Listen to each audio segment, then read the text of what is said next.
Properties ಇನ್ ಮೈಸೂರು. ಇದು ಶ್ರೀರಂಗಪಟ್ಟಣದಿಂದ 5.5 kilometre distance. ಈ ಥರ ಟಾರ್ ರೋಡ್ ಇದೆ. ಟಾರ್ ರೋಡಿಂದ ಎಂಟ್ರೆನ್ಸ್ ಅಡಿಕೆ ಮತ್ತು ತೆಂಗಿನ ತೋಟ ಇದೆ. ಲಾಸ್ಟ್ ಡೆಡ್ ಎಂಡ್ ದೊಡ್ಡ ಒಂದು ರಿವರ್ ಇದೆ, ಕಾವೇರಿ ರಿವರ್. ಶ್ರೀರಂಗಪಟ್ಟಣ ಕಡೆ ಎಷ್ಟು ನದಿಗಳಿವೆ ಅದಕ್ಕೆ ಎಲ್ಲದಕ್ಕಿಂತ ದೊಡ್ಡ ರಿವರ್ ಇದು. ಅಗಲನೇ 1 ಕಿಲೋಮೀಟ್ರ್ ಇದೆ. ಇದ್ರದ್ದು ಬೆಲೆ 3,80,000 ರೂಪಾಯಿ ಪರ್ ಗುಂಟೆ. ಒಳಗಡೆ ದೊಡ್ಡ ದೊಡ್ಡ ಬಂಡೆಗಳಿದ್ದಾವೆ. ಸೌಂಡ್ ಕ್ರಿಯೇಟ್ ಆಗೋದೆಲ್ಲ ಚೆನ್ನಾಗಿ ಕೇಳಿಸುತ್ತೆ.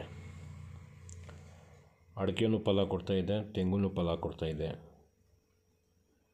ಇದು ಟಾರ್ ರೋಡಿಂದ ಒಳ ನದಿ ತನಕನೂ ಉದ್ದ ಜಾಸ್ತಿ ಇದೆ.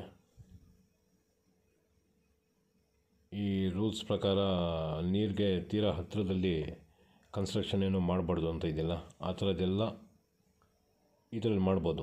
ಯಾಕಂದರೆ ಉದ್ದ ಜಾಸ್ತಿ ಇದೆ.